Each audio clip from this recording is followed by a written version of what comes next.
Hey guys, Kiwi Bloke here again. Just thought I'd pop in and make a quick video on what's happening with my Hauraki Burley. Hauraki Burley is one of those tobaccos that does not change colour on the plant. It stays green on the plant, and you can't just air cure it, you got to stack cure it. I believe that's the term for it. I did another video which you may have seen, and through the course of that video I got lots of really positive feedback and a lot of insightful comments to help me with this Hauraki Burley, which this is my second year growing it. Last year didn't turn out too bad. I did suffer a bit of mold due to my inexperience, but we got there in the end, and I really like the tobacco. Actually, it's got a good strength to it, and if you cure it down properly and treat it nicely, it's a very nice smoke. So I encourage anyone to give it a go. I got a ton load of seeds if anyone's interested. But anyway, I just wanted to show you guys how I'm doing this. So I'll just flick it around. So this is my stack cure. We've got some greener leaves over here that have only been in here for a couple of days, and you can see that they're starting to change colour. They come in really dark green like that. I just give them a hose off to give them a wash, get any debris or bugs or anything off there, and then I come and lay them out singularly so they can air out and get rid of all that moisture. And once they feel sort of dry to the touch, they're still a bit sticky, and that's just the nature of the plant, a bit sticky and a bit damp feeling. But it's not actual moisture that's going to cause mold. So I stack them like this, and then as time goes, each day I will take them out. I'll come out here, take the blanket off. I have these blankets over top of them. That's the process. Stack and cover is the process. And what I do is I come and uncover them, and I'll lay them, flip them over upside down like this, and give them a good air out once a day. A lot of palaver, but you know, that's what we do, tobacco.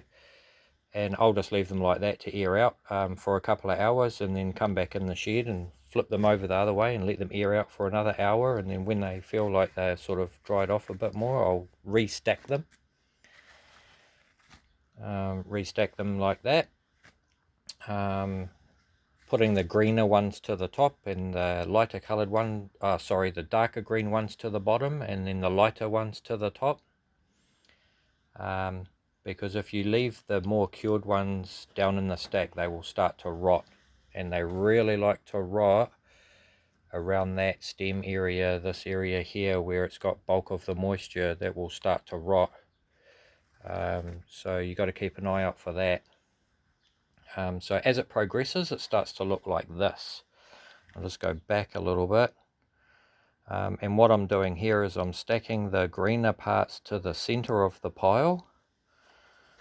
Thanks to some really sound advice from someone who commented in my last video. But you can see as we go down through the stack, it gets greener. Alright, so we're covering up the green stuff and leaving this browner stuff out here, so it doesn't start to mold. Key trick to this stuff, avoiding the mold. So that's what I'm doing there. And over here is my a bit more advanced table where they are progressing on a little bit further. I separate them out. The more brown they get, I separate them into their own piles, and they come up looking like this. Absolutely beautiful dark brown. They sound crunchy, but you know, they're not. They're actually nice and soft and pliable. Once they get to this point though, it doesn't really matter if they go dry and crunchy. There's some here that are actually gone dry and crunchy because I've had them sitting out with no cover on them. I'm just letting these final little bits here dry out. Want the stalk here to really dry out. I want that to go cracker dry. And then I've got some leaves that are already nice and dry and hanging up here. These are dried to the crisp. These are fully dried, stems are dried. I've put them into little bunches and got them hanging up here, a couple of bunches. And when the rains come, they will soften up. And I think I'll just leave them hanging for months, you know, right into autumn, and let them really cure down. And then I will head to my flavouring and fermenting process and all the rest, like I do with my other tobacco, which you can see hanging in the background here. I got some golden Burley. That's just an air cure, but we won't get into that because that's where it all got a bit confusing last time.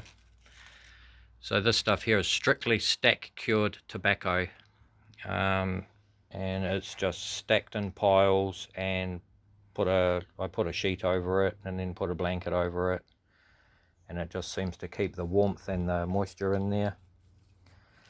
And they compost away, and they actually smell really delicious.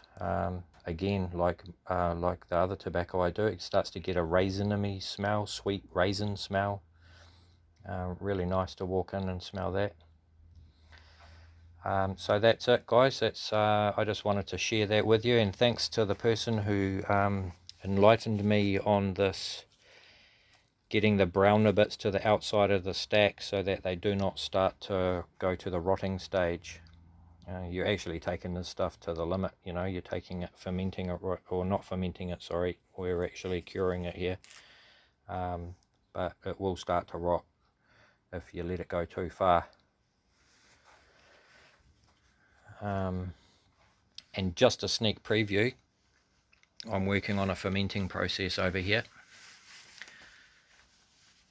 I've had a few questions about how I do this. I've gone from zip bags, fermenting in the heat of the day, to having this cooker, and I've got a big stainless steel pot, and I just put something like a colander in the bottom of the pot, and I have a couple of inches of water, and my buddy wired me up with this thermostat controlled thing. You can find these on Temu or Alibaba. They're cheap as chips. You just need someone who knows how to wire it up.